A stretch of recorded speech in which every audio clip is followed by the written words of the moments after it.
les habitants de Lubumbashi n'auraient pas une bonne éducation alimentaire. Cette hypothèse du docteur Mathieu voudrait expliquer les taux importants de prévalence de l'obésité dans la ville. Le 4 mars dernier, c'était la journée mondiale de la lutte contre la dite maladie. Pour motiver son hypothèse, le docteur Mathieu est parti d'une étude qu'ont faite certains acteurs sanitaires de Lubumbashi. La démarche transversale a abouti à des conclusions d'après lesquelles les taux d'obésité restent importants dans le pays. Une réalité que beaucoup de ménages ont cependant tendance à ignorer.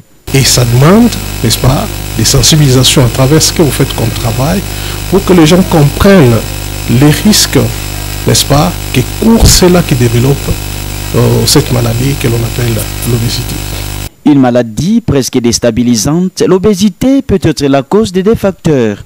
Aux côtés de l'hérédité, il y a le mode de vie qui entraîne parfois des conséquences cardiaques. Sur le plan alimentaire, par exemple, les nutritionnistes ont une formule. Ils nous ont appris que nous devons manger de manière équilibrée. De manière équilibrée, c'est-à-dire que dans ce que nous consommons quotidiennement, il doit y avoir de l'eau, il doit y avoir des minéraux, n'est-ce pas, des oligo-éléments, il doit y avoir des protéines, il doit y avoir des glucides ou des sucres de manière générale, mais il doit y avoir aussi des lipides, parce que c'est de cette portion-là qu'il s'agit. Et des lipides, nous parlons il y a des lipides végétales, il y a des lipides aussi animales.